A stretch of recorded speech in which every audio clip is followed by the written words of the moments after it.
the Wednesday, April 21st, 2010 meeting of the City Creeks Advisory Committee. I'd like to ask the clerk to call the roll.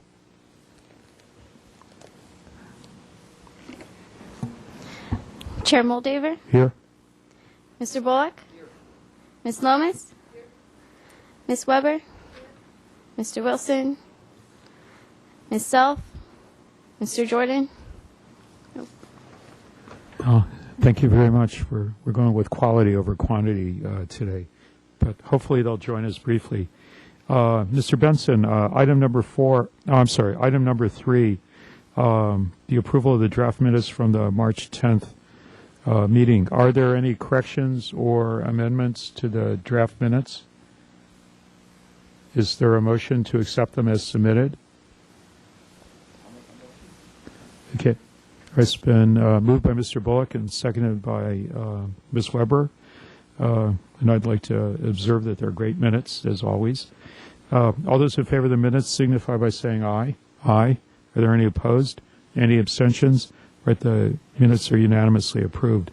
Brings us to item number 4, adjustments to the agenda.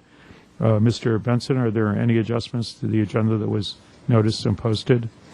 Mr. Chair, I don't have any adjustments, but I do have a couple of announcements. I've distributed to all of the members of the committee 2 items today. One is an announcement for a 2010 Community Cleanup Day, which is something we're partnering with Looking Good Santa Barbara and Santa Barbara Channel Keeper to do beach cleanup. The day is Saturday, May 15th, and it is from 9 a.m. to 12 noon.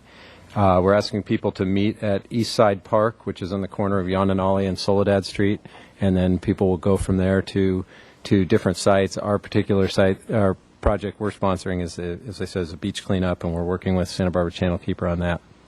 And then the other handout that I passed out is an article that was in the LA Times on March 30th of this year about an invasive species called the New Zealand mud snail, which has been found in several places in LA County and recently found in a couple of creek systems in Ventura County, Piru Creek and Santa Clara River. And we have some concern about this invasive species coming up because it has the ability to attach itself to hikers and mountain bikers and horses that are riding in those streams. It can live for quite some time outside the water and then can move into another stream. So because we have people hiking in those streams coming up to Santa Barbara area, we're concerned about an infestation in our creeks.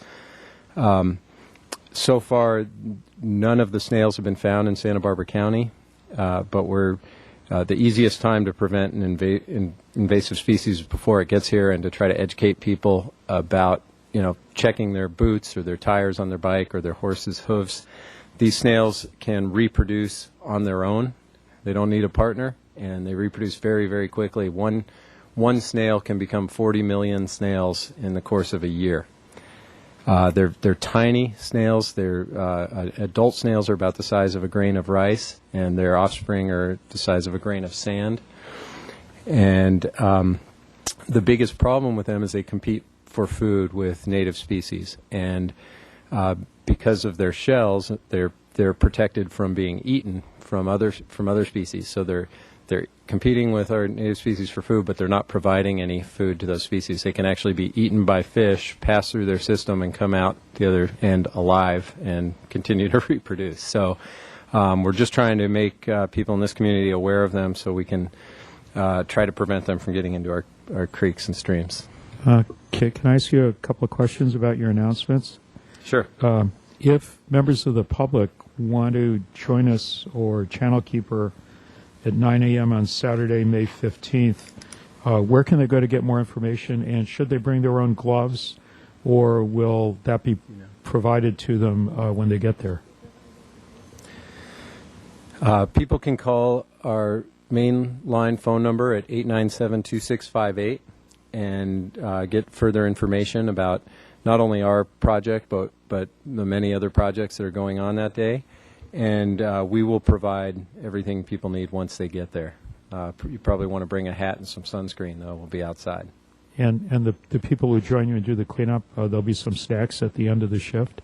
Yeah, I believe we'll have some snacks there, yeah. Okay, and then in terms of the other one, if people want to get more detail on the New Zealand mud snails and what to do to prevent accidentally picking them up or transporting them, because I think the article indicated that the way they began to spread so extensively in L.A. was actually conservationists doing cleanup and hikes and rehabilitation.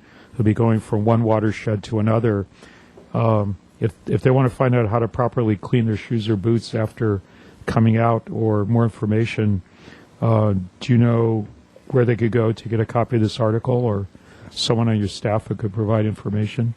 We can post a copy of the article on our website, which is sbcreeks.com, and I would encourage people to call our office about some of those details also. Again, 897-2658. Yeah, thank you very much. Thanks. Anything else on item 4, adjustments to the agenda? All right, that would bring us to item number 5, public comment, where any member of the public can speak to the committee for at least 2 minutes on any subject not on the agenda for today's meeting. I know Mr. Ledbetter is a wealth of stories and lore. Do you want to share anything aside from your agendized topic? Okay, so it doesn't look like there's any comment from the public under the Ralph Brown Act. Are there any other announcements from any members of the committee? Yeah. Daniel, do you have anything? All right, I'd like to put one thing out, which is for those people who are watching, this weekend is the 40th anniversary of the UCSB Environmental Studies Program. There's going to be a series of workshops and seminars and keynote talks all day Saturday at the Corwin Pavilion on the UCSB campus, and a welcoming reception Friday from 4 to 6 at the Bren School. And except for the dinner Saturday night, I believe most of the events are completely free. So anyone who's interested in finding out more about the program or meeting some fantastic speakers, and this, of course, is a program that's provided innumerable talented staff people for various city, county, state, and federal agencies in our area. I would invite everyone to come by. And it's Friday from 4 to 6 and Saturday, I think, from 9 to 6. And I guess you can find out about the dinner if you're there. So that would complete item number 5. Mr. Chair, I just have one other thing to Mr. add, Benson? if that's okay? Sure. I just wanted to announce that we had 2 subcommittee meetings since our last full committee meeting. On April 6th, we had a budget subcommittee meeting. That was a noticed public meeting. We discussed the proposed fiscal year 2011 budget and went into some detail about it. The whole committee is going to hear a similar presentation this evening, and just wanted to notify committee members about that. And then we also had a watershed subcommittee meeting on April 8th, and we had a discussion about the recently released Plan Santa Barbara General Plan Update, proposed policies, and draft environmental impact report. We had some general discussion about that. We talked about some of the specific sections that are in the purview of this committee, and we're going to hear reports tonight to the full committee on both of those items. So we'll get into much more detail tonight. Yeah, thank you very much, Mr. Benson. I assume that is for item number 6.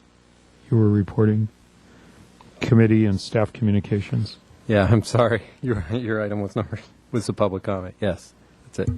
Yeah. Okay. Is there anything else to report on item number 6, committee member and staff communications? All right. That'll move us to item number 7, the core of our agenda, the business items. And the first one is Plan Santa Barbara draft policy documents in EIR with attachments that have already been provided.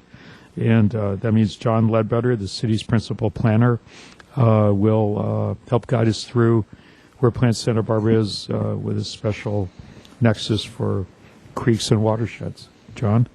Great. Thank you, Chair Moldiver and members of the Creeks Committee. My name, as Lee said, is John Ledbetter, and I'm a principal planner in the Community Development Department, and I manage the long-range planning section, and of course our main project for the last couple of years has been Plan Santa Barbara, the update of our general plan. I believe this is the third or maybe even the fourth time we've come to the committee over the course of this process, and we have appreciated all of your comments, and hopefully we will be able to garner more of your sage wisdom from tonight as well. What I thought that would be most helpful is for me to give you a little background context for your comments. The very brief staff report that we provided hopefully help focus your review of the documents a bit. And with that, I will move forward with some of the context. Talk a little bit about our goals, our progress, the whole framework for the general plan, what our deliverables are, and our overall timeline. There's a number of areas of agreement that have come up through the process, yet several unresolved issues as well. And then I'd like to just touch on what we will have as a result of this general plan update. Some of the alternative analyses that we're looking at, specifically in the draft EIR, and then some of the refinements to Plan Santa Barbara over the last year since the Council gave us the authorization to proceed with the environmental review of the project. And then finally, just a few comments about those sections that are most relevant to your committee. In 2005, the Council adopted a set of goals for this process to update our general plan. Living within our resources, of course, has been something that's been real important for the community since the 70s, really, and continues to be sort of a guiding principle for us and our long-range policies. Affordable housing continues to be a pressing issue for the community.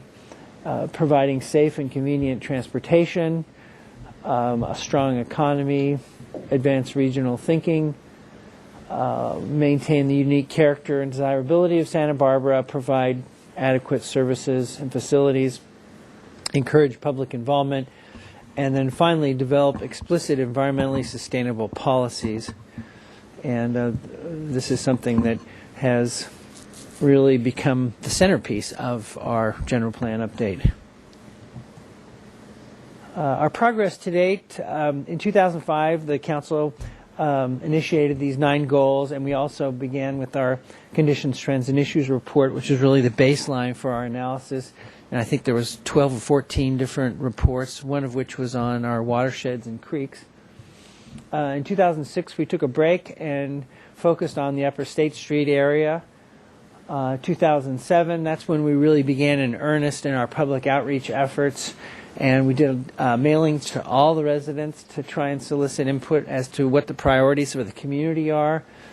We conducted 40 community meetings, a number of public workshops. We launched our website at that point. And began touching base with the 7 boards and commissions, including yourselves, in 2007. And then in 2008, we came out with the Development Trends report, which looked basically at the development trends over the last 18 years and what that means and what that portends for the next 20 years. Did a youth survey, community survey, more public workshops and public meetings as we began to refine the initial output that we got in terms of community priorities and what that meant in terms of which policies we should amend. And then came up with the the general plan framework, the draft policy preferences report, and that really is what constitutes, I should say, the project description for our draft environmental impact report. And the council basically gave us the go-ahead with that in December of 2008.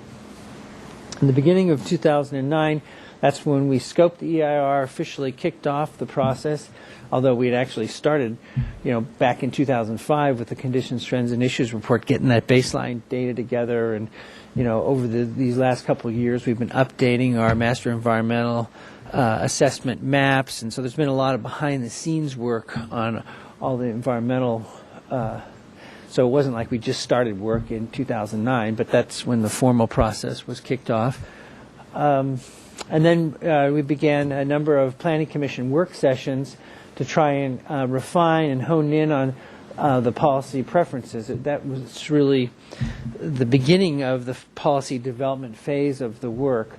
And so over the last year, we've looked at some of the more thornier issues like residential densities and how that ties into economics. We had a couple of economic forums on affordability and what it would take for the market to build affordable housing.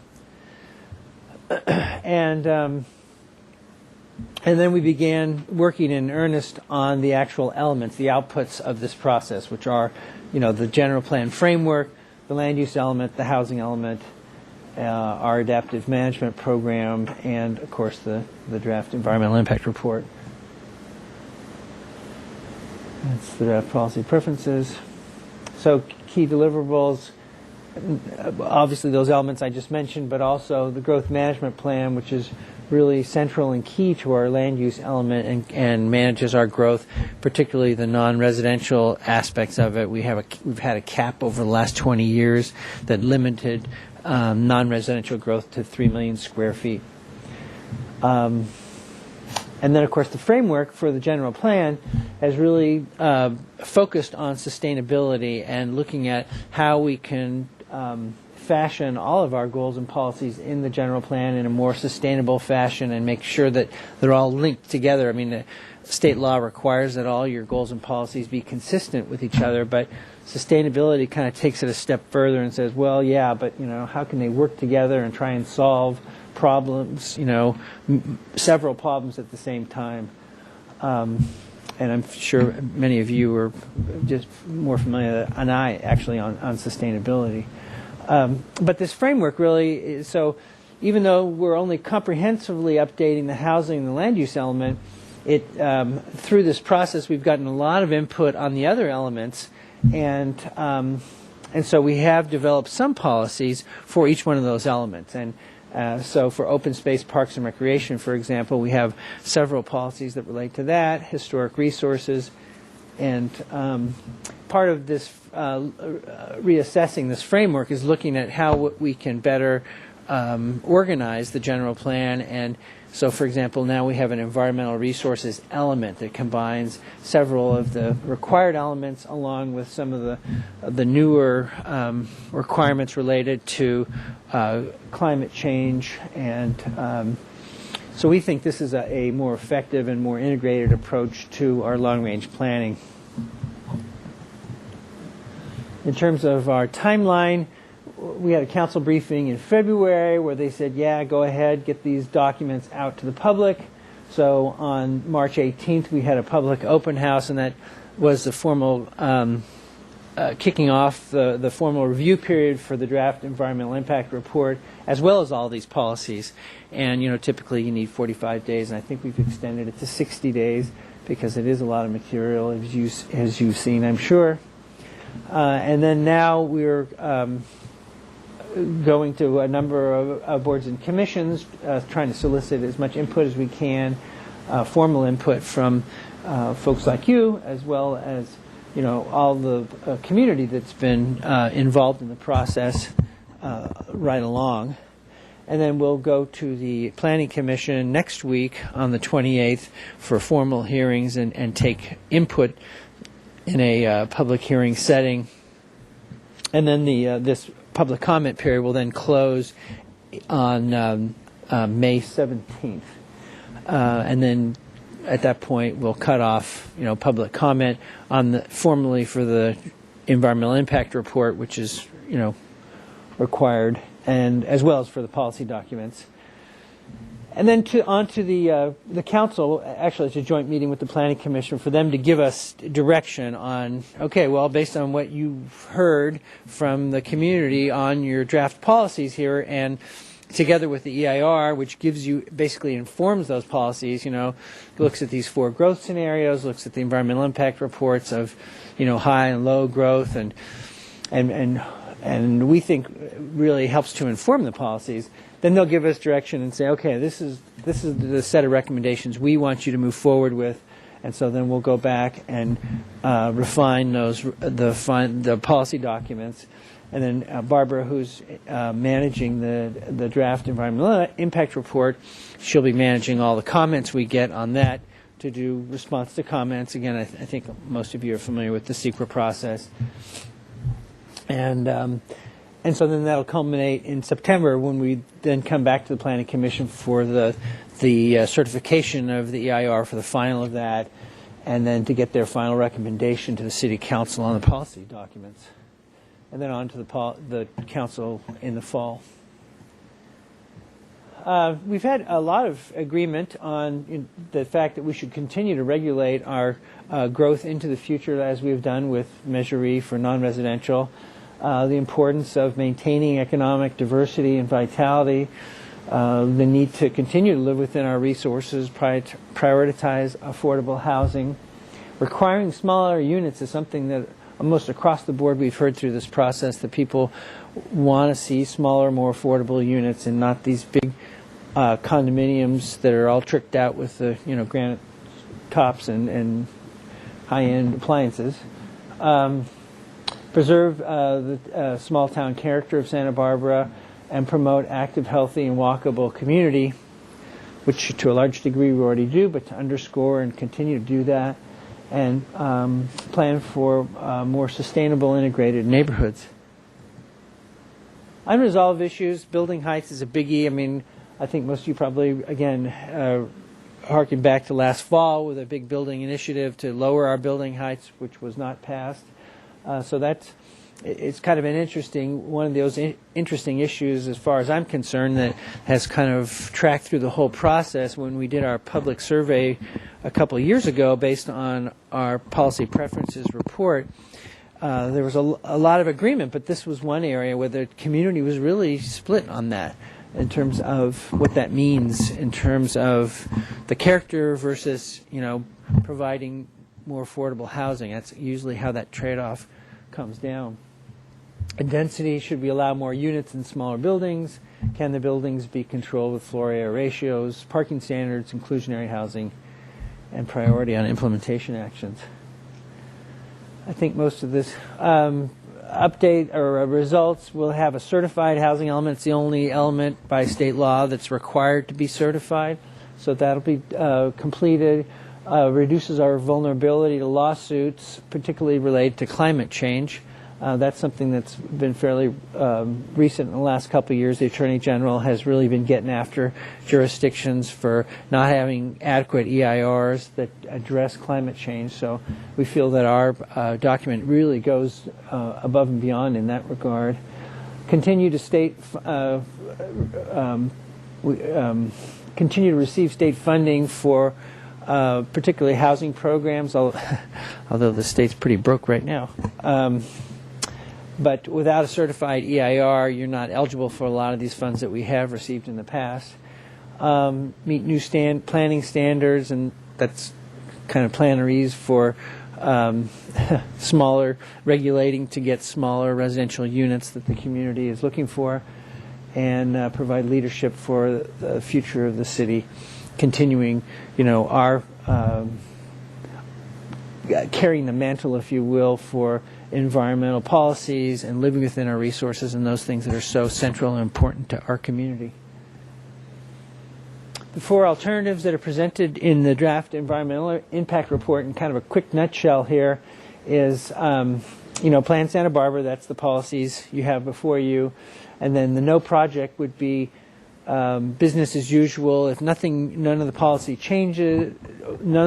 were to change over the next 20 years, this is what you'd see. And then a lower growth alternative relative to Plan Santa Barbara, and then an increased housing alternative, again, relative to Plan Santa Barbara. The number of housing units is based, the 2,800 number, on what we've seen over the last 20 years. That's historically about what we've seen, about between 125 to 150 units a year. So we'd anticipate to see about that rate, and that's what's being proposed in Plan Santa Barbara. The lower alternative obviously is less than that, and then the idea behind the increased housing alternative is also to reduce the amount of non-residential. It says commercial there, but it's non-residential. So the idea is if you really crank up the amount of housing and you really hold down the amount of new jobs, then you help to create a better jobs housing balance. It's kind of planning lingo for less commuting and being able to house your workers where you are. And then the lower growth alternative simply is less of everything and try and hold things the way they are today. Interestingly, the housing range for the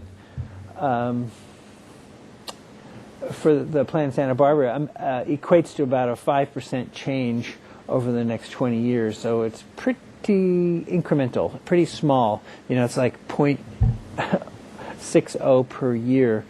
So we're not talking about a lot of change over the next 20 years in terms of increased housing.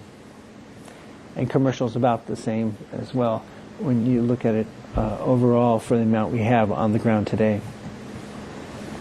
Refinements to the plan, basically this just means what's occurred since the project description, the snapshot was taken last year, and we gave the snapshot that was taken for the environmental impact report. There were some refinements that we've been working on over the last year. One of them is the amendments to the variable density, and we've come up with the what we're calling the average unit density, which would then, instead of basing our density on number of bedrooms, which we feel is one of the reasons we've gotten so many big condominiums, it would then base it on square footages with an average of about 1,000 square feet, which our economists and the local developers have told us is about the right size for a marketable two-bedroom unit. And that seems to be the ones that are in the most demand in terms of for sale units. And then the other component to that would be to take our highest density now and divide that for multifamily zones and divide that between a medium high and a high, with the medium high being equivalent to about what we have today, which is, without getting into too much detail, about 15 to 27 dwelling units per acre. And then the high density would be the new designation, and that would be slightly higher. That would be 27 to 34, and that would be the incentive to build these smaller, more affordable units. Affordable housing, I covered that. Motive principles. The idea is to focus this next increment of growth in the most sustainable way. So you focus it close to transit, close to commercial services, parks, open space, and all of this within easy walking and biking distance, so people don't have to take a car. And then the other idea is to reinforce these land use transitions or buffers, but I won't go into that. Well, actually, that does have some relevance to the creeks, because the idea is you have your highest densities and your most intense uses and your biggest buildings in the core of the city near your transit areas, and then as you begin to expand out towards the open spaces, you go to the multifamily, which the buildings are smaller, the setbacks are wider, and there's less intense uses, and then you go to a duplex zoning, and then you go to a single family, and each one, the setbacks get larger, the buildings get smaller, and the uses get less intense until you get out to the open spaces on the effectively the green belt of the Pacific Ocean and Los Padres forest for us. Then the resources, there's going to be a new element, historic resources element, that wasn't proposed last February. So these are all just refinements. Land use map changes. It's going from kind of a hand-drawn blob map into a GIS parcel-based map with some new land use designations that a little bit more clearly designate the different uses, clean up some inconsistencies between our general plan designations and zoning ordinance, and then this new high-density residential area in the core of our downtown and along the corridors, which I just described. EIR mitigations, again, I call these refinements to the plan, but it's really, it's been this iterative process between policy development and our environmental assessment. We've been developing these better baseline and more accurate maps. And so now with EIR, now that we get the benefit of doing an assessment of these 4 different growth scenarios and doing this comparative analysis. So also the benefit of a pretty robust traffic model that most cities don't have.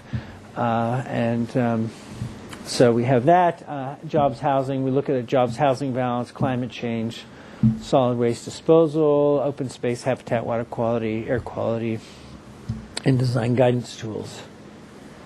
So this gets into the area of we're looking for comments, and these areas are what we feel are most germane, and hopefully that helped you when you got the little 2-page memo. But we're certainly open to any comments that you feel are pertinent and relevant.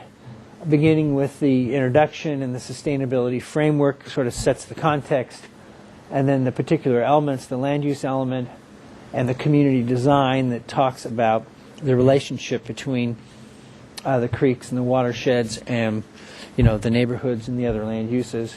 Open space, parks, recs, and trails, all that is relevant. This new environmental resources element would deal, of course, with biological resources, hydrology, water quality, and flooding, aesthetics, and visual resources. I think those are all, within your bailiwick. And then finally, the EIR itself. Look, it's a pretty formidable document there, but just focusing on these particular sections would be really helpful for us if you could do that. The executive summary, bioresources, hydrology, water quality, open space, visual, and climate change. So we're certainly open to any questions. As I said, Barbara Shelton is here. She's the project manager for the draft for the EIR, and she really knows that document inside and out, backwards and forwards.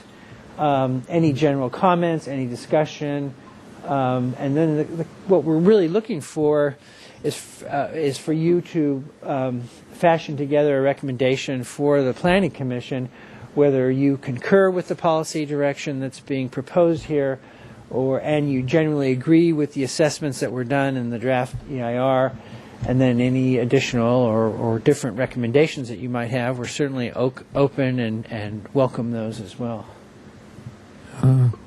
Thank you very much, Mr. Ledbetter. Are there any questions from the? Well, why don't we start with Betsy on the right, and while she's getting ready to share her questions, let me ask John. People who are watching this at home who are interested in what you've been working on the last 4 or 5 or whatever part of your life it's been. I understand that all this is available for free on CD-ROMs. If someone was interested in getting one and submitting comments from the public, either about creeks and watershed and habitat or about other parts of the plan, how and where would they get a copy of the CD-ROM, and to whom would they direct their comments within the legal deadline? Thank you very much, Chair Moldaver, for asking that question, and I neglected to make that very important point that all the information is available on our website at uplansb.org. You can download, all the policy documents as well as the draft EIR. In addition to, there's a whole library of information about the public meetings and all the documents that have been produced before that. And if people would like to have CD-ROMs, we have those available here at 630 Garden Street up on the second floor. And we do have a few extra copies of the draft EIR hard copy, so if somebody wanted their own, we do have a few of those left that are available as well. But those are pretty expensive, aren't they? Yes, they are, but we would rather get them out than have them sit. So at this point, people have been really open and receptive to the DVDs, but we also have a few of the documents themselves. And then in terms of comments, people can submit comments to us. Again, the deadline is May 17th for written comments, or they can come to the Planning Commission next week on April 28th at City Hall. And then they can submit written comments and direct them to myself, John Ledbetter, at my email here at the city, jledbetter@santabarbaraca.gov. Or they can submit comments through our website, or they can send written comments to 630 Garden Street. So there's all kinds of different ways. The P.O. Box 1990. Yeah. Yeah, that's great. I was thinking, before we go to Ms. Weber as one of our newer members, as you know, and I think you mentioned in passing, the committee had submitted a series of questions and recommendations and areas of concern over the last couple of years, and maybe I'd like to call on our staff, Mr. Benson, to see what kind of preliminary answers and responses we've gotten thus far in the process, since maybe that'll be a good starting point for us to focus our next round of comments and suggestions. So, Cameron? Thanks, Mr. Chair, for putting me on the spot. I do have a few comments. I have had a chance to review the draft policy document, which is this size document, and I have had a chance to get through most, but not all of the draft EIR, and I can say that as you noted, the committee has sent 2 different letters in dealing with certain issues that the committee was interested in seeing addressed in these documents, and virtually all of those issues are addressed in one way or another. So I think the planning staff's been very responsive to the committee's interests and concerns, and I know all of you appreciate that. I wanted to kind of frame a little bit where we are in the process vis-a-vis the watershed subcommittee who's worked on this, and the full committee, and where we are tonight, and just say that tonight is a good opportunity for you to ask John and Barbara any questions or seek any clarifications, make any comments, and have some discussion. But when we had our last subcommittee meeting, we decided it would be a good idea after this meeting to hold another subcommittee meeting, probably at least one meeting. We don't have a date selected yet, but it'll probably be within the next 2 weeks. And at that subcommittee meeting, we'll really get into the weeds and dig into the details and begin to prepare a comment letter that we are planning to bring back from the subcommittee to the full committee at our May meeting, which is scheduled for May 12th. And at that time, the full committee can comment on that letter. We can kind of dot the I's and cross the T's, and we will still be able to get that letter in by the comment deadline, which I think is May 17th. May 17th. So the timing works out really well for us, and like I said, we'll try to get that subcommittee meeting sooner rather than later in case we need another one just to follow up. And so that's kind of the subcommittee's, I think, proposed approach for going forward with committee comments on this. Yeah, thank you, Mr. Benson. Since I believe Betsy was at the subcommittee meeting, and says no, you missed that one? But Natasha was there. I was there. So do you want Natasha to go first? Do you have any questions for Mr. Ledbetter?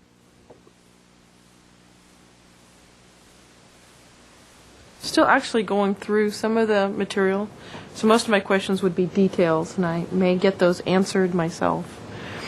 But I guess question would be, how much do you focus on the endangered species in the creeks? As far as management for them, of course, steelhead, red-legged frogs, pond turtles, two-striped garter snakes, and even ringtail, goby, tidewater goby. So we have several listed species here, both state and federally listed.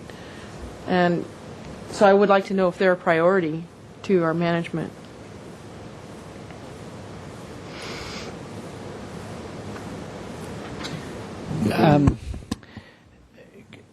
Commissioner Lummis, well, there's two things. One of them would be how it's addressed in the EIR in terms of looking at what the impact might be on these species.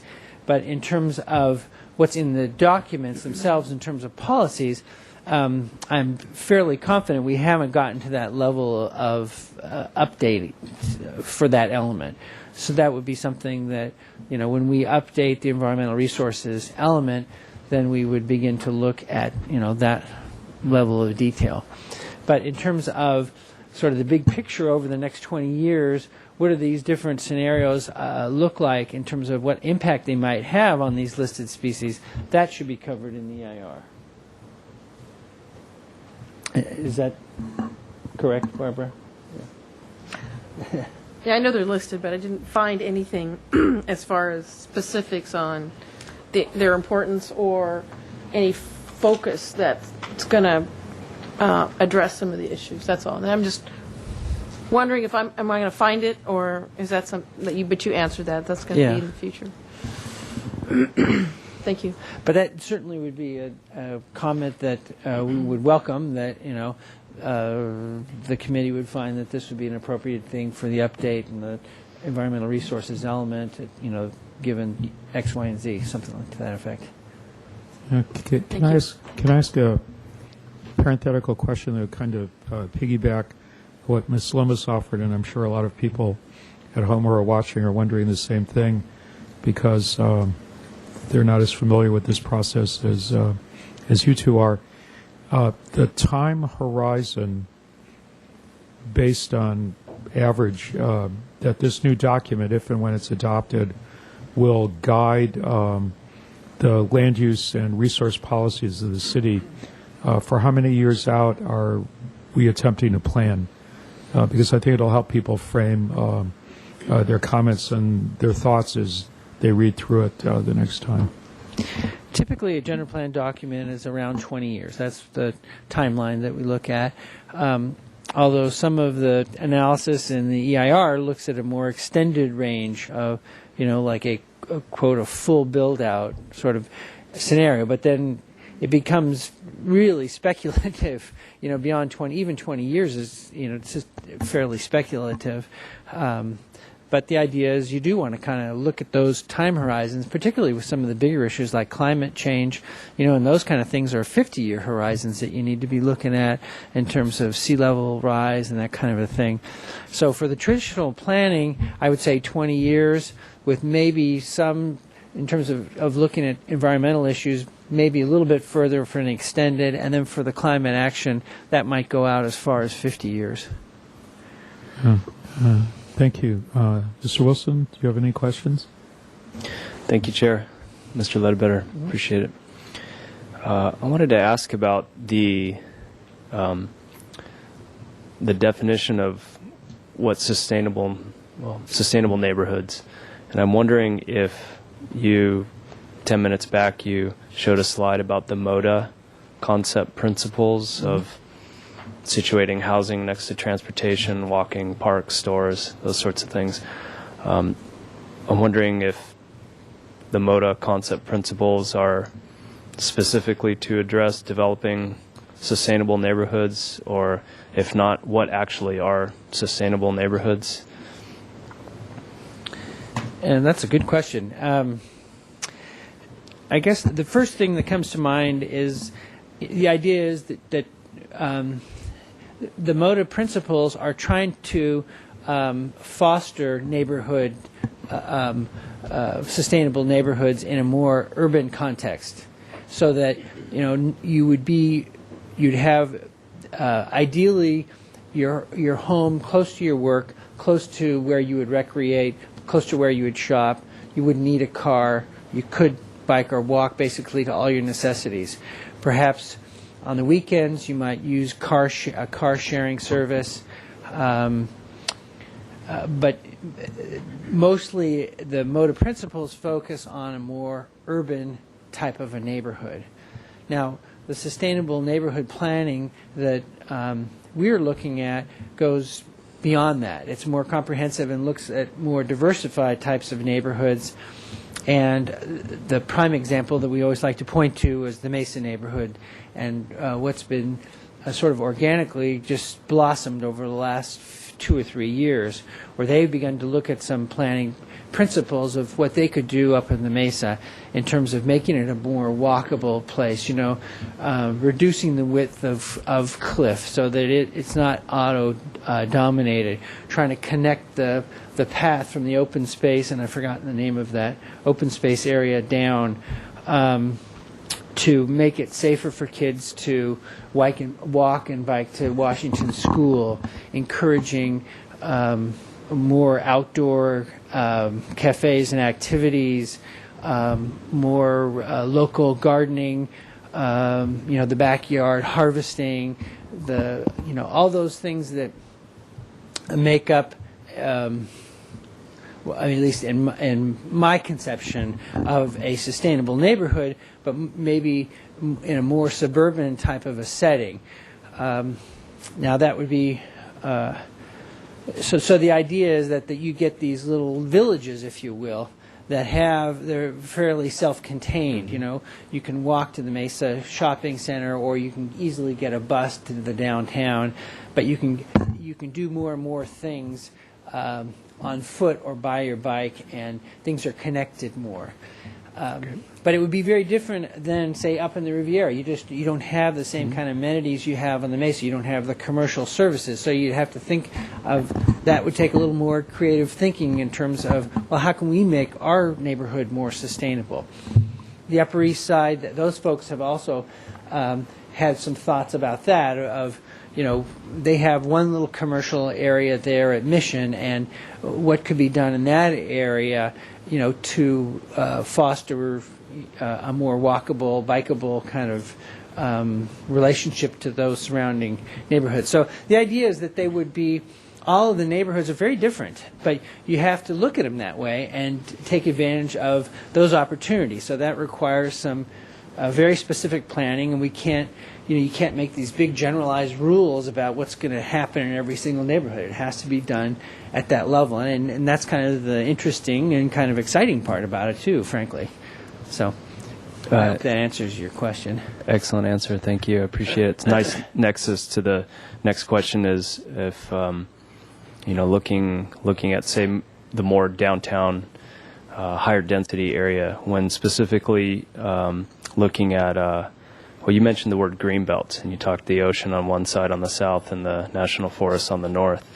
And when I think a little bit about the downtown area, and you also mentioned the words buffers and setbacks as well, and I'm wondering to what extent in the update are the creek corridors considered part of this greenbelt concept through the lens of either buffers or setbacks or some other way to evaluate or describe them? Yeah, that's another good question. I think that the creeks are definitely our buffers. They're part of our buffers, but they're also in some cases a very integral part of the neighborhoods, and they come as they traverse down from the watershed down to the ocean. The character changes of, as you know better than I, from going from open space into a very urban environment, and so the nature of the setbacks vary, and the nature of the type of buffer and the types of uses that can be accommodated them vary greatly too. And this is something that I've learned in working with you as a committee of that's one of your biggest challenges is trying to define, which one of these corridors, at what point is it multi-use, at what point is it, reserved for, for species, anyway. So that's not something that we haven't, it's not really that well developed, and that's something that we would hope that the Creeks Committee would have some input on and help us with some vision for that as well. When you were talking about density and the appropriateness of varying densities in relation to the urban core and heading further out to the extremities, and being that creeks are some kind of a green belt and some kind of a buffer, any specific treatment to or discussion within the documents of appropriateness of or evaluating density and proximity, immediate proximity to the creeks? We just haven't got to that level of detail. Is that a level of detail that perhaps something that we might internally follow up on and follow back with? Well, that would, at the point where we are updating the environmental resources element, I think that would be critical, very, very key to that.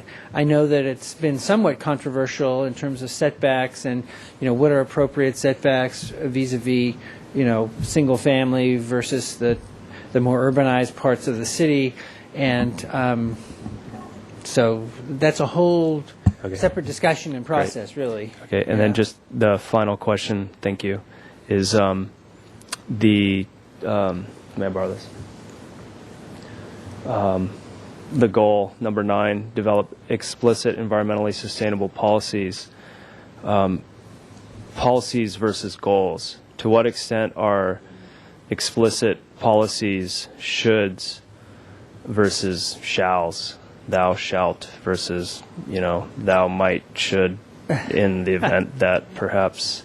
Yeah, I hear you. Well, that's the art of the politics, really. And I'm not sure exactly what the question is, because you'd have to go through with a yellow highlighter and look at every policy and say which one is a shall and which one is a consider. So that's a huge question. I don't know quite how to respond to that one, to be honest with you. So I'll think about that and maybe come back. Thanks for your time. Okay. Mr. Bullock, do you have any questions at this time?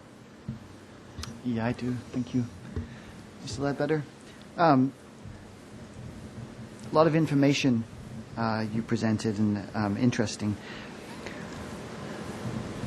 With some of the new housing that you're proposed, or that is being proposed for 2,000 something units a year,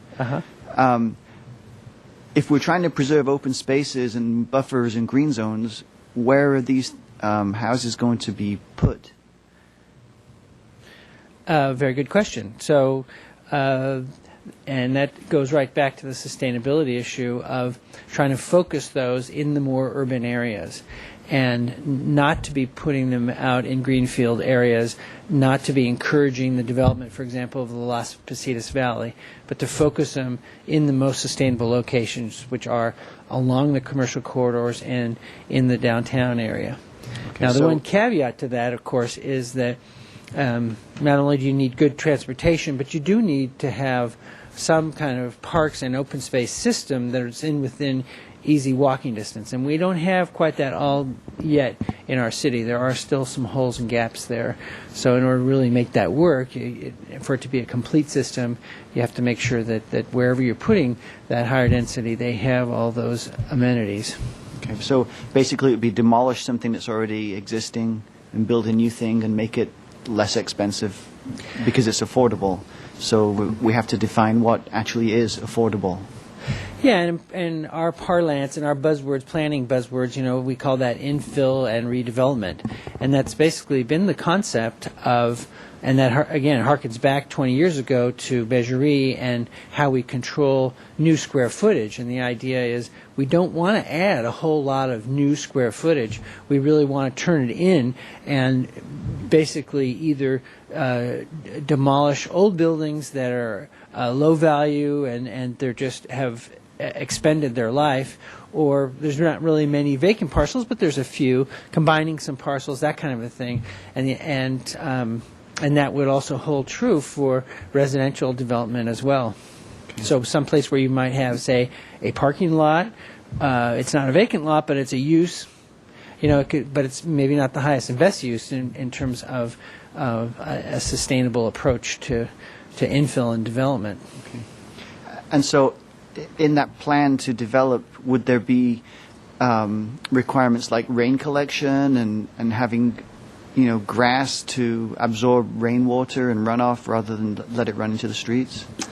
Well, that's where I depend on Cameron.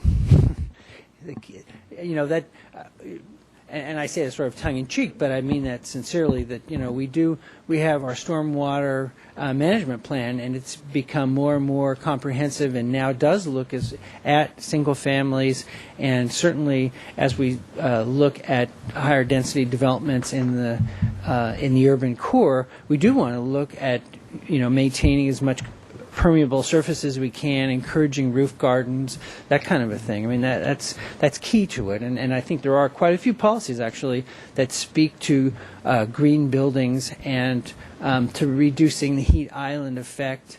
And I think those are very consistent and along the lines of what you were mentioning. Thank you. And then my final question is, one of the slides you discussed keeping Santa Barbara's character, small town and family-oriented and just a quaint town like we have. Would that require somehow limiting the number of chain stores and multinational companies that are in town? Or, you probably don't have any jurisdiction over who rents what, but in order to keep Santa Barbara quaint and distinct, some parts of town now kind of look like any town USA. That's really a tough one. I know there's a couple of communities that have tried to do that and tried to regulate chain stores, and that has been raised through our community process. And but perhaps more of a positive spin on it is, how do you protect and encourage the local small businesses? And that's probably we'd have more better effect trying to do that. But it's really difficult. It's really difficult. And, and frankly, the business community, I'm not sure, again, that's a really controversial one. Yeah. And typically what we talk about when we talk about the community character in the general plan, it's more in terms of the physical built environment. But, it goes beyond that. It does go to, between you and I mean, it does speak to the types of retailing you have. It does speak to, the type of nonprofits you have, and it goes way deeper than simply the physical built environment. It's the character of the community. So, but so the general plan discusses what the building looks like, not necessarily who's in it. Well, no, not. I would say it. Now that's a different issue. That. In terms of maintaining our diversity, both our economic diversity and our social diversity, that is something that is very important to the community, and they have expressed time and again. And that gets back to the issue of how do you make how do you continue to make Santa Barbara affordable so that people don't have to, commute into town and just work here, but they can actually live in the community. So affordable housing is really key, and I think most people would agree that perhaps that's even more important than the types of shops that we have on State Street. Okay. All right, thank you. Yeah. Ms. Weber, any last questions? I'd like to ask you an easy one. It's kind of like the low-hanging fruit. If we're assuming a 20-year time horizon for the plan that's coming up, And if we have a section of the new plan that for the first time puts a great emphasis on climate change, and if we honestly have no idea what that's going to mean, and if some of the world's scientists, including Nobel laureates, have set the year 2050 as possibly a permanent tipping point towards long-term alteration of weather patterns, and if we're talking about planning for a city that's in an area whose history is laden with cyclical, severe drought, how do we plan for the water and the rainfall that will nourish the watersheds, the creeks, all the endangered species, and the 2,000 to 3,000 new housing units that you're envisioning at that super low and manageable growth rate? I was just at a conference a couple of weeks ago on oil and water, past, present, and future, California and the West, and Dr. Harvey Malich, who was the lead author of the original Impacts of Growth study, flew in from NYU to give a keynote, and he always likes to point out that projections are not predictions, and projections just take the trend line as has been in the recent past and just keep it going in the same direction for the amount of time that the plan will exist, whereas when you're having potentially major changes in availability of scarce natural resources, what kind of comfort does the plan and the draft EIR, as they get into the water supply, which not only feeds the people, but all of the watersheds on the South Coast, and the water table, where it's going to be in 5, 10, 20 years? Well, my first response would be, which part of that question is low-hanging fruit? Well, as we've just seen, a 2% change in intensity or timing of rainfall and snowpack could have a 25% impact on the ability of the State Water Project to deliver water to southern communities like ours. And a 7-point earthquake by Contra Costa County, if it destroys the levees, could shut off a large part of Southern California's water supply for 5 to 10 years. And that's not even taking into account the unknowns of climate change, which could be worldwide and could be more severe in California and the West than in other parts of North America. So when we're doing a 20-year plan for all of the plants and all the critters and all the people and all the businesses in the South Coast, how do you attempt to prognosticate and forecast for those eventualities? Well, Chair Moldover, I didn't mean to be flippant. I was just trying to be funny. But we have given that a lot of thought, and I think those are really legitimate concerns. And no, we can't. I think that is a good distinction between, a prediction and a projection based on historical trends. And we don't. We've never claimed that we're able to make predictions, and but what we do feel very strongly about is that we do need to be very flexible, and we need to be able to monitor things closely.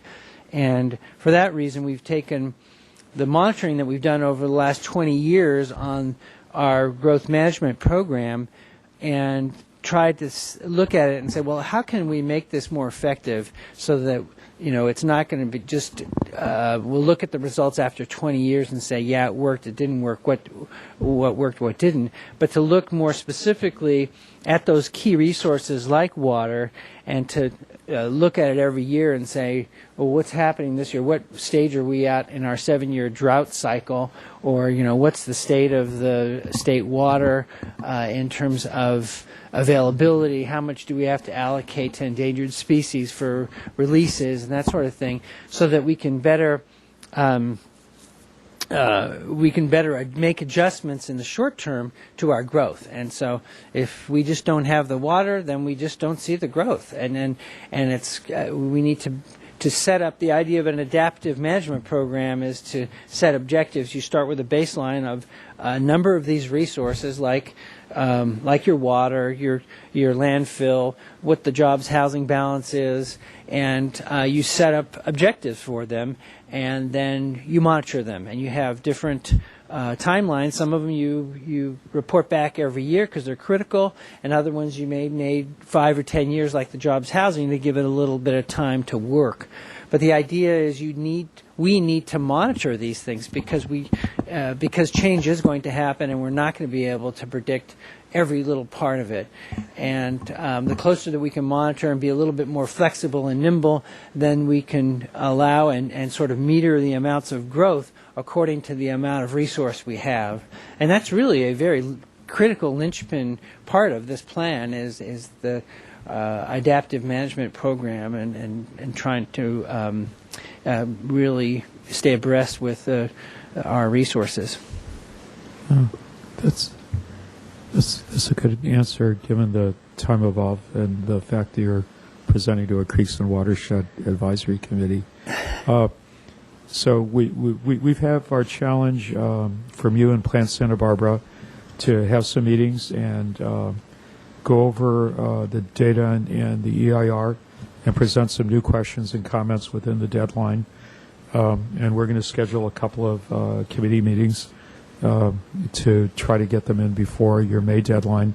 Are there any last questions for Mr. Ledbetter or Ms. Shelton today? And I'd also like to invite Ms. Shelton, if there's anything you'd like to add. You've given up half your dinner hour just to give us staff support. Okay. Paul? Sorry. If there is discussion about climate change and rising sea levels, is there discussion about seawalls or how to protect Santa Barbara in the event of a 2 to 3 or more sea level rise? Well, certainly not sea walls. That would be sort of antithetical to the Coastal Act.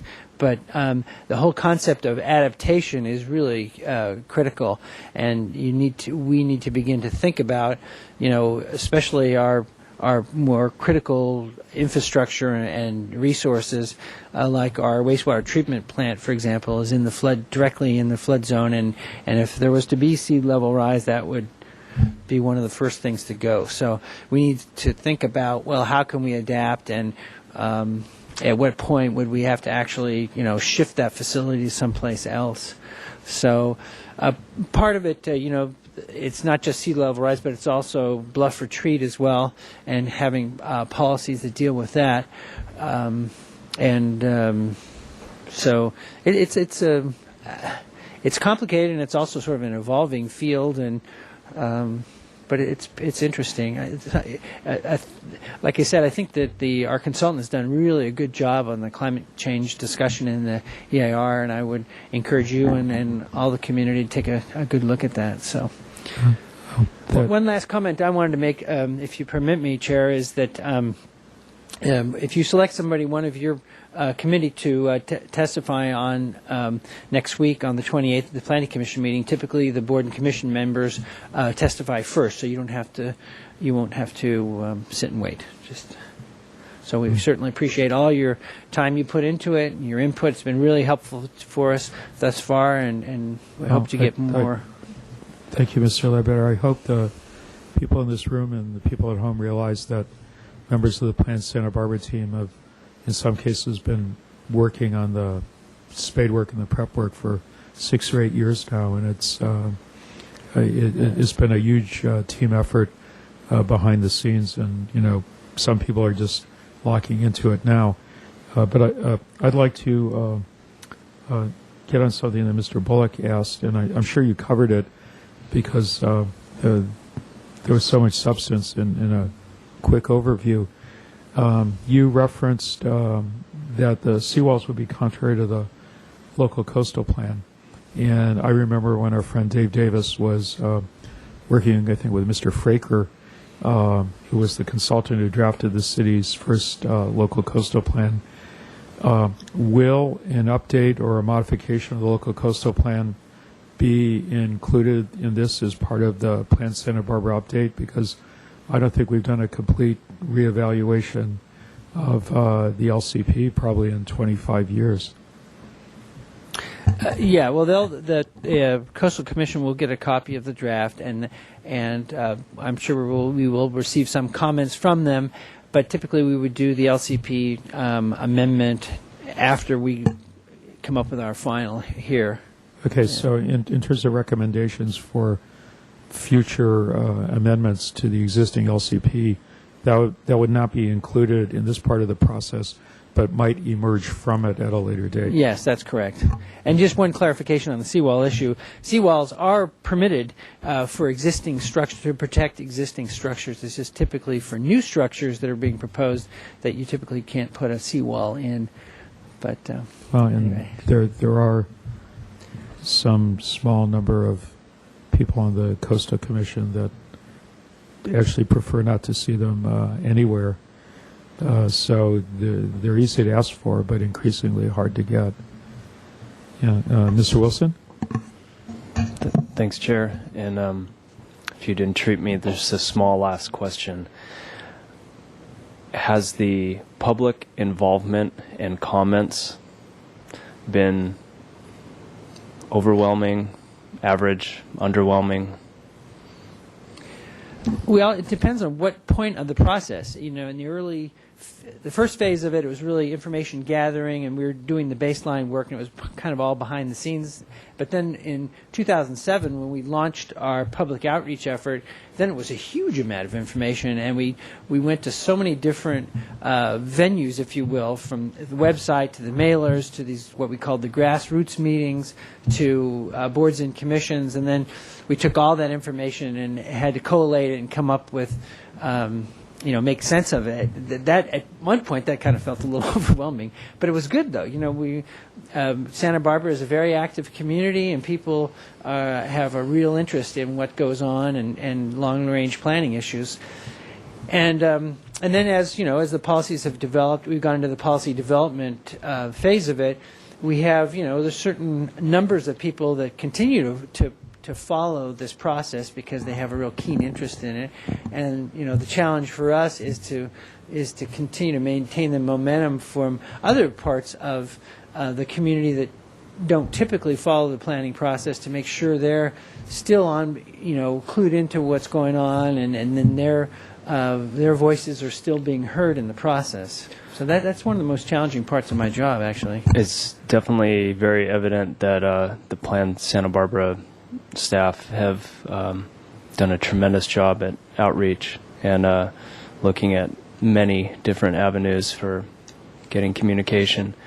So am I hearing that you're feeling that the typically underrepresented community that's typically not involved in the planning process has been not only reached out to, but has actually participated to an extent more than probably would be expected? And you're feeling satisfied with that? I am feeling satisfied with that. Great. But, again, the part that is the most challenging is to maintain the momentum and to continue to be able to get a real cross-section of the community to these hearings, and for people to articulate their positions up until the vote, basically. Thank you very much for all your efforts. Yeah. Yeah. Thank you. Thank you, John. Thank you, Ms. Shelton. That completes item 7A. And if people in the community want to see how to get involved or come and listen or speak at our subcommittee workshops coming up, I'm sure that they can go to our Creeks and Watershed website, and when those meetings are scheduled, they'll be posted there. If members of the community want to come to our workshops where we're going to drill down on comments, yes, we'll notice those on our website, and they'll be publicly noticed as well. Notices will go out to everyone who has requested to receive emails from the Creeks Division, and it'll be posted on, it'll be physically posted as well. Okay, so that completes item 7A, which will lead us to 7B, which is going to be an update and recommendations for the fiscal year 2011 city budget for the Creeks program. And I hope Mr. Benson is going to indicate that he was just informed this week that the Creeks Division has won the National Powerball Lottery, and that we're going to be expanding all our programs. But I think we'll turn it over to Mr. Benson. Thank you, Mr. Chair and committee members. Unfortunately, we haven't played the lottery. It's not an authorized use of funds, so we don't buy any lottery tickets, and if you don't play, you don't win. This evening, I'm going to present to the committee the fiscal year 2011 proposed budget for the Creeks Division. And for those of you who have been through this process before, you know that in the past the city prepares a 2-year budget. Last year and this year, because of the economic condition the whole country is in, we're looking at a 1-year budget because of the uncertainty ahead and the difficulty in forecasting revenue and so forth. So, like last year, we're going to be preparing or presenting a 1-year budget to the City Council this year. I wanted to start out by talking a little bit about the budget process. We started crafting a budget back in January with the committee's budget subcommittee, and we met again earlier this month on April 6th, as I mentioned earlier. The complete budget for the city was presented to City Council by the City Administrator and the Finance Director yesterday, and we're here tonight to present the proposed budget for the Creeks Division to the committee. And then tomorrow night I'll be presenting the budget to the Park and Recreation Commission. I do another presentation to them next Wednesday, and then we'll be presenting the Creeks Division budget as part of the Parks and Recreation Department budget to City Council on May 10th. The council will continue its deliberations and ultimately adopt a budget before the end of June. I think they're looking at June 29th as their deadline goal. And as always, all of these budget meetings have been publicly noticed, and they will continue to be so, and we always invite public participation. As you all are aware, but not everybody in the community is aware, most of the funding for the Creeks Division comes from the voter-approved Measure B, which is different from the Building Heights Measure B that was on the ballot last November. This was Measure B in 2000, and it's a 2% transient occupancy tax, or also known as a hotel bed tax, that is placed into a special fund, and the uses for that fund are restricted by the language that the voters passed that is now enshrined in the municipal code, and I took a couple of the uses of specific language right out of the municipal code to improve the quality of stormwaters and other surface waters and to carry out creek restoration improvements. The Creeks Division does not receive any funding from the city's general fund. And one other thing I wanted to mention is that the budget I'm proposing tonight is not only consistent with the restricted uses allowed under Measure B, but also consistent with the Measure B funding guidelines that were originally adopted by this committee in 2003 and affirmed by the City Council, and then reaffirmed by the by this committee in January of this year. Okay, so getting into the numbers, I'll start out with the revenues. Our revenue projections that we get from the city's finance department are down this year by $154,000, as you can see, which is about a 6.5% decline from last year. We're down roughly 15% from 2 years ago.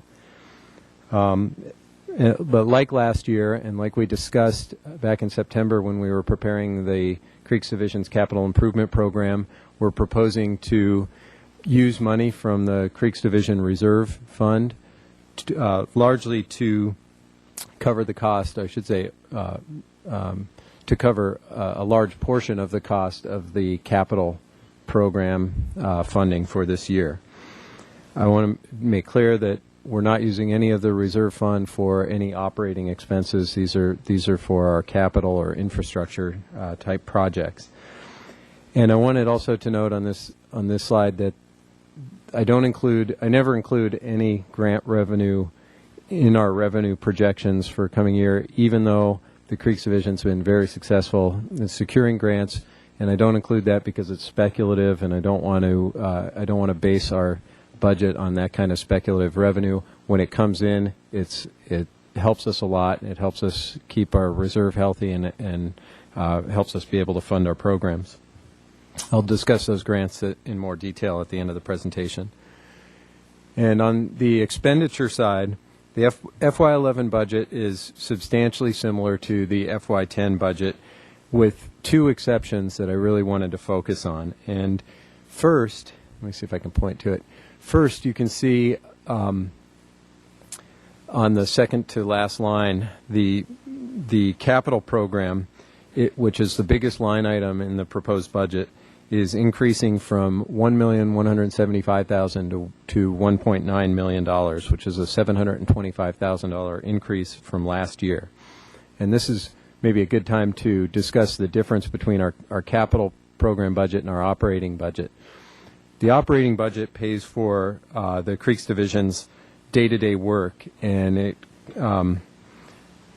covers water quality work, project maintenance, outreach efforts, and things like that, versus the capital budget, which is our infrastructure or construction type projects.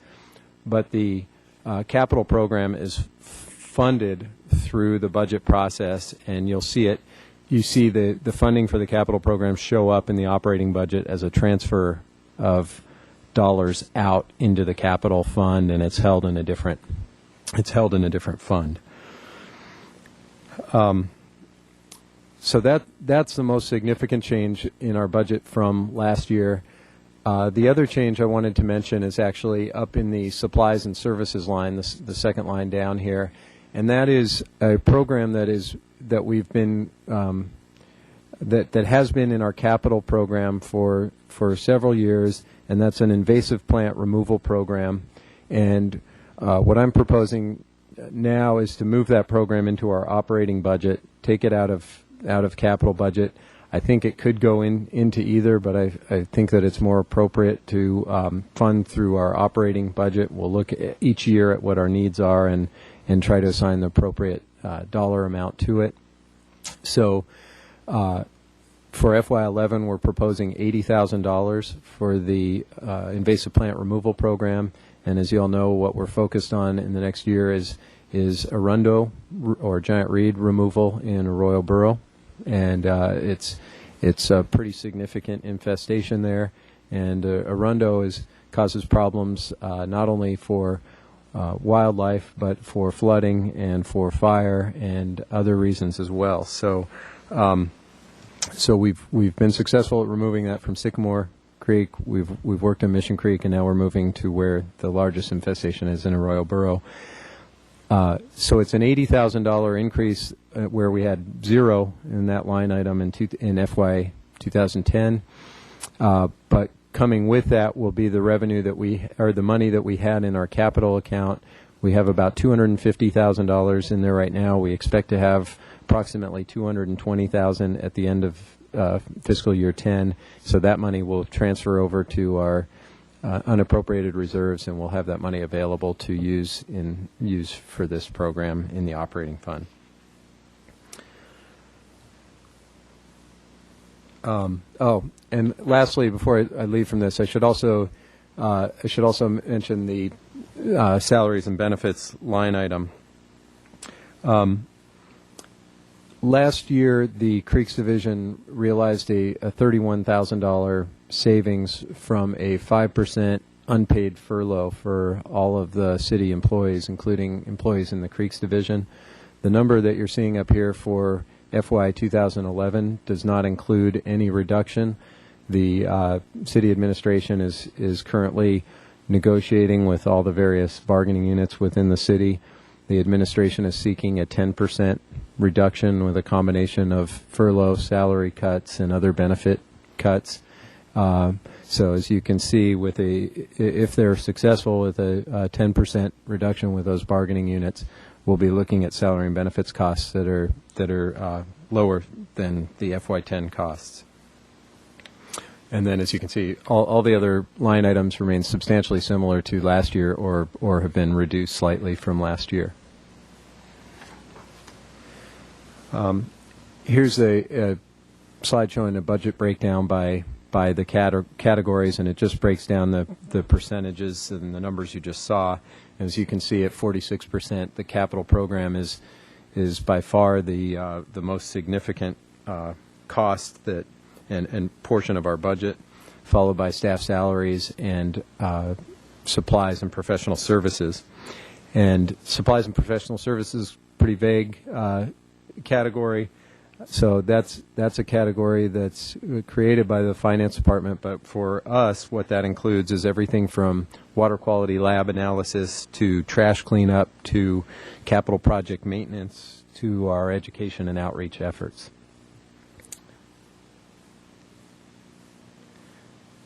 And then this is something the committee had requested several years ago, so I'm continuing to do it, and I hope it's still helpful.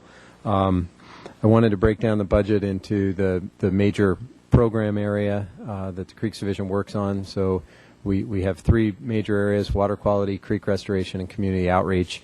And this is the breakdown from the numbers in the proposed FY11 budget.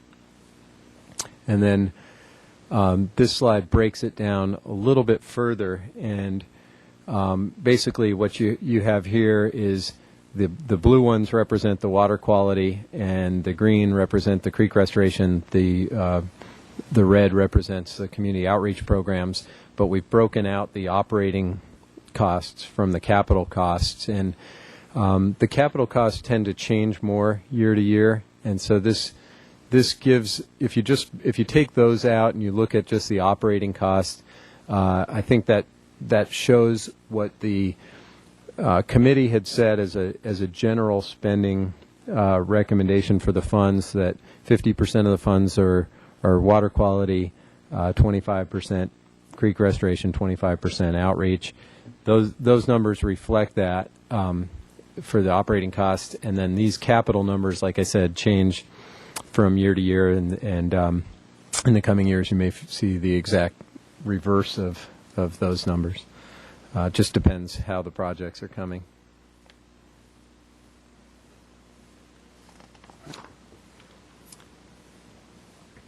Okay, we're proposing to continue with our water quality and our water quality monitoring and research programs in FY11.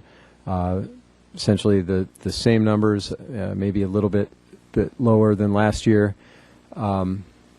And these include our lab analysis. It includes our microbial source tracking, which is our DNA sampling. It includes the macroinvertebrate field studies, which really tells us a lot about the aquatic health.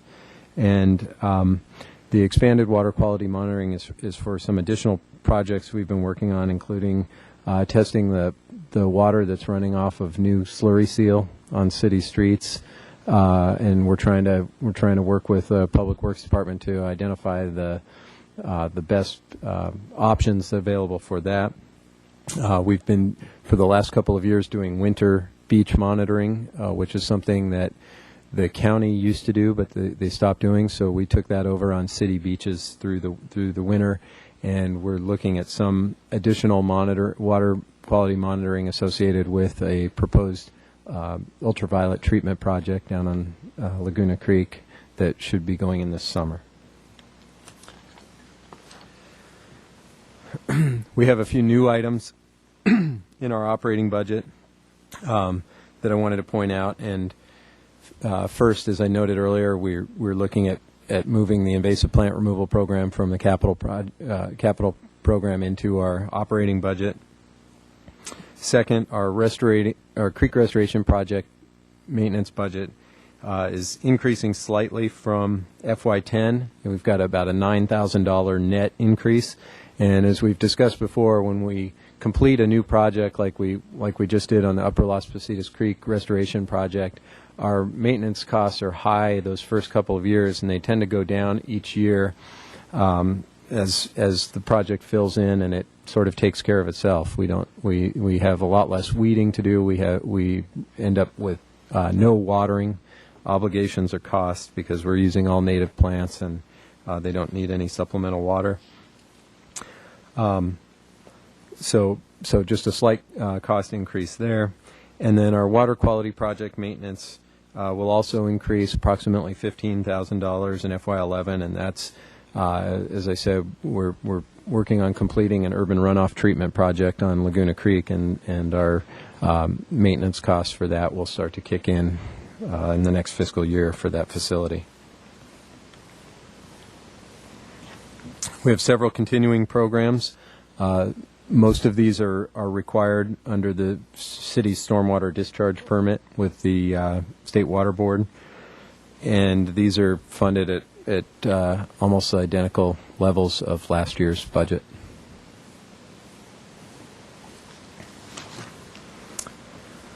And this is a table listing our proposed fiscal year 11 capital improvement projects, and these are projects that the committee identified back in September at our meeting in September when we were working on our 6-year capital improvement program.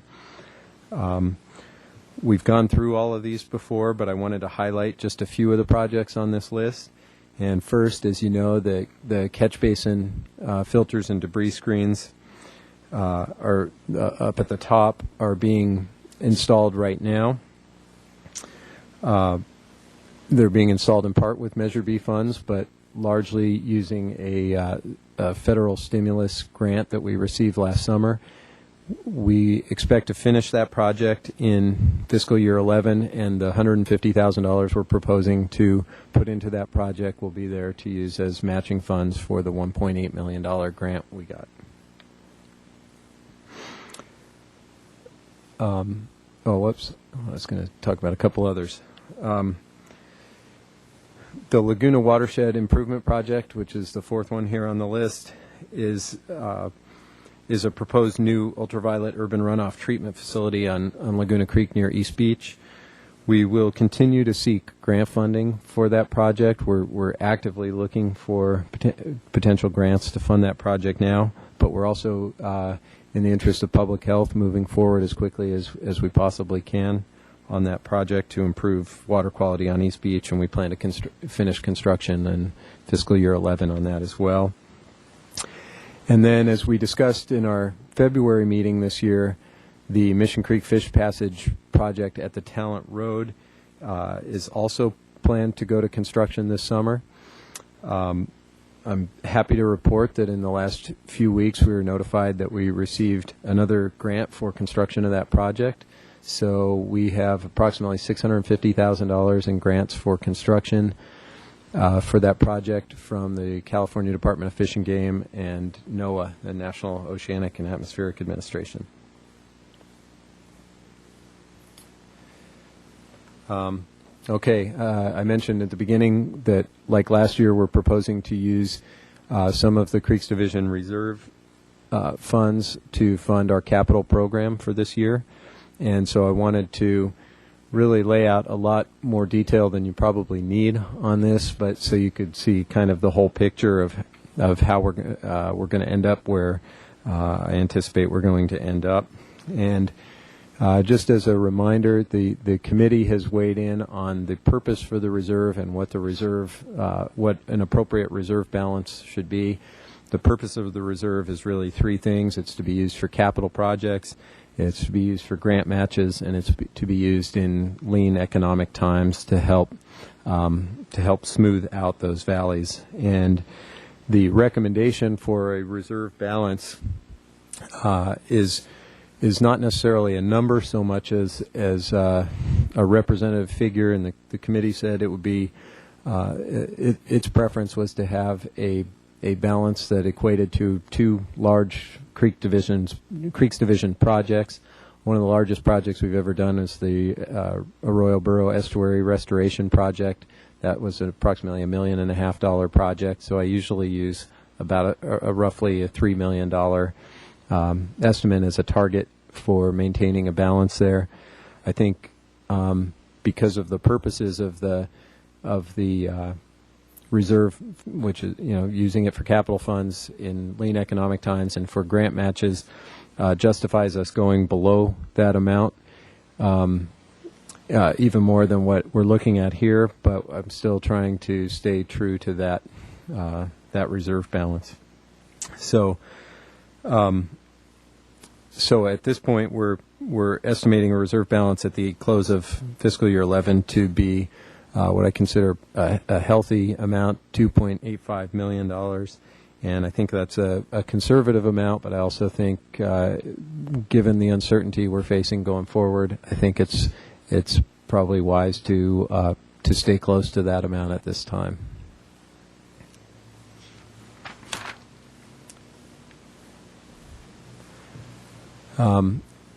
These are our grants that the Creeks Division secured this year. This was a phenomenal year for the Creeks Division with regard to grant funding.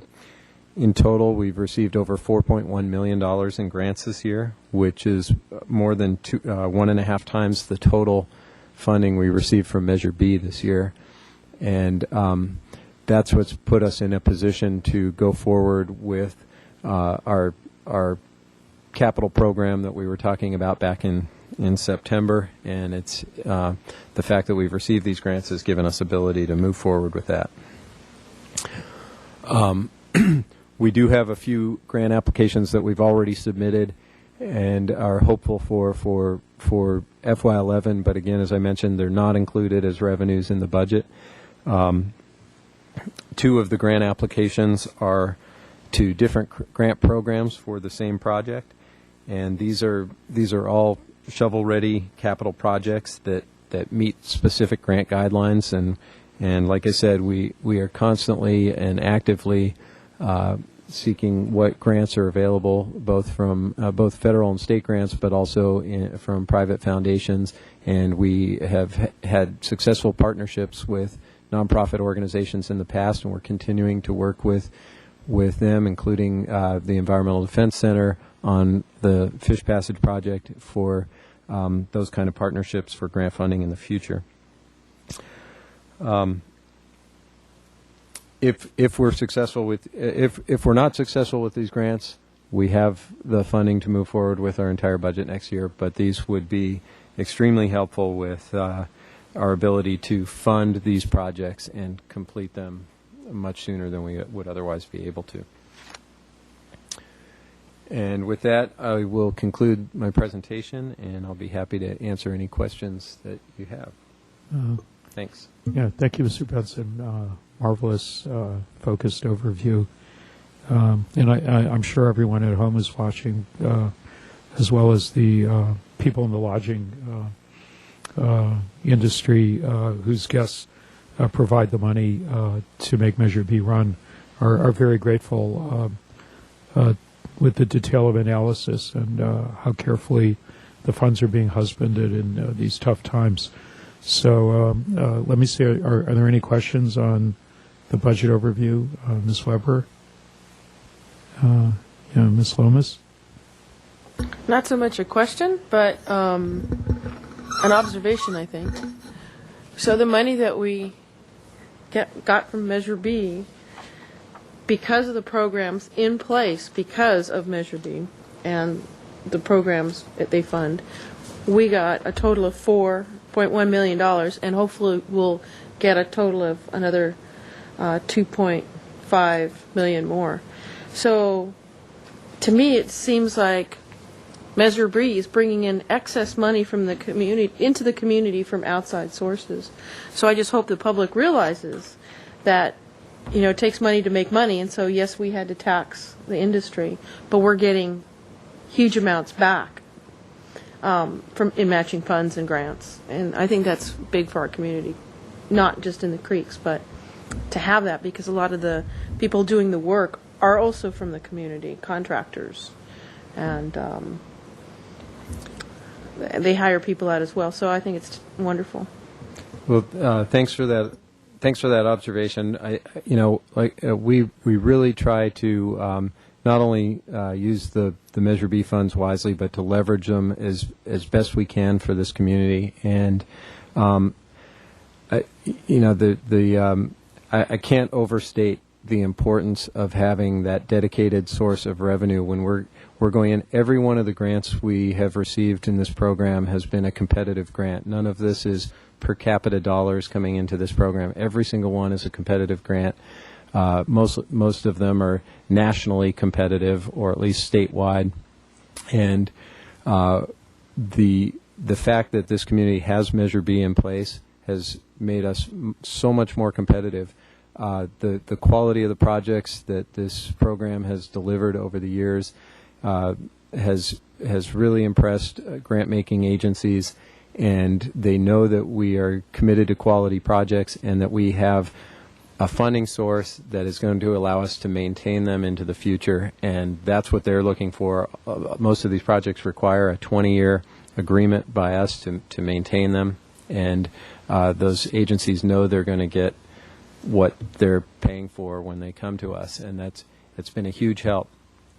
One thing I wanted to say about our capital program and the fact that these are lean economic times and we're proposing a significant increase in our capital spending is we may have unique opportunities this year to be even more competitive, in the sense that a lot of communities are not able to do these kind of projects this year, but the money is still available from bonds that were passed in past years, and there's money available.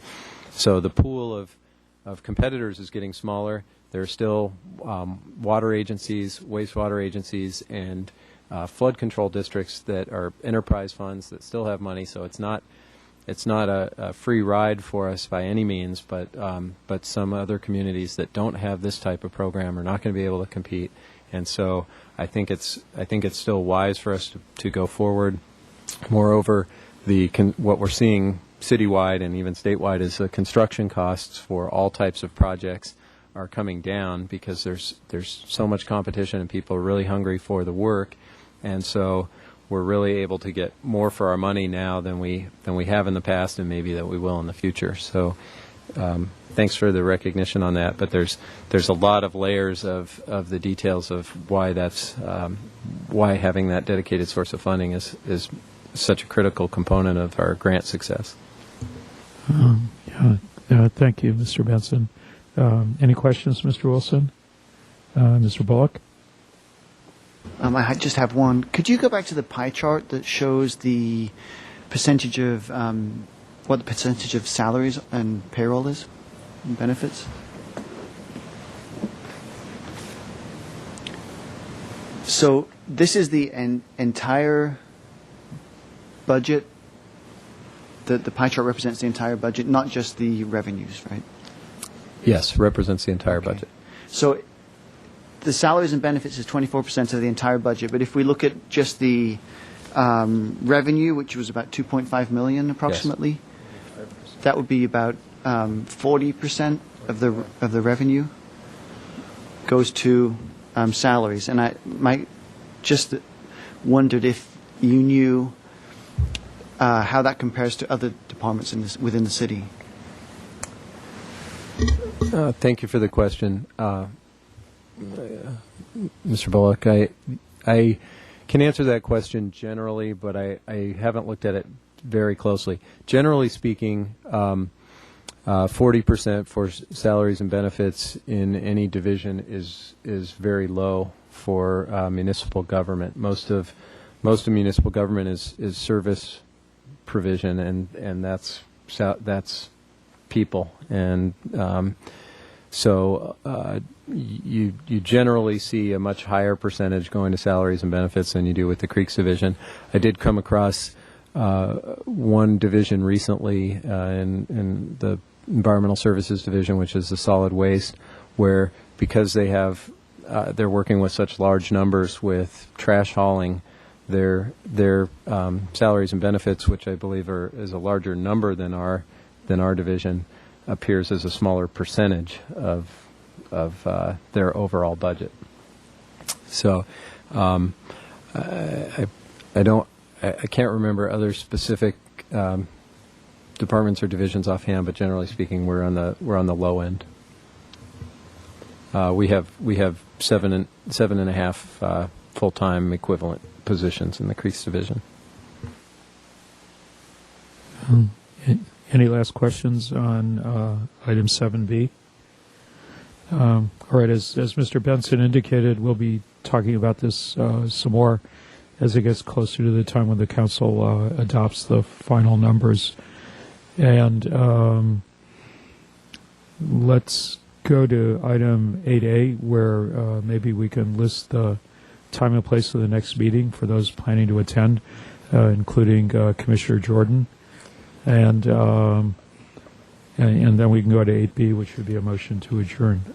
Mr. Chair, since I am going to the Park and Recreation Commission, which the recommendation, which is okay. Related to this committee, I'd like it if we could get a recommendation to the commission so that I can pass that along to them when I do my presentation. So we need someone to second Ms. Lummis's recommendation. Yeah. No? Daniel? Am I firsting or seconding? I think you were seconding because Natasha got there first. Second. Okay. And thank you. And just for the sake of the people who are at home, that would be the recommendation that the committee recommend approval of the proposed Creeks Division fiscal year 2011 budget to the Park and Recreation Commission and to the City Council. And there's been a motion and a second. Are there any questions or discussion on the motion? All right, hearing none, all those in favor signify by saying aye. Aye. Are there any opposed? Are there any abstentions? All right, the recommendation is unanimously adopted. Thank you for that reminder. Almost missed the most exciting part. And now in terms of 8A, the time and place of the next meeting for those who are watching. Mr. Chair, I'm going to check just to be sure, but I believe it's 5:30 on Wednesday, May 12th. Here in the David Gebhard room at 630 Garden Street. Correct. Santa Barbara. All right. And that brings us to 8B, a motion to adjourn. All right. Is there a second? It's been moved by Mr. Wilson and seconded by Ms. Lummis. All those in favor signify by saying aye. Aye. Are there any opposed? Are there any abstentions? All right. So at 7:17 p.m., we stand adjourned. Thank you very much.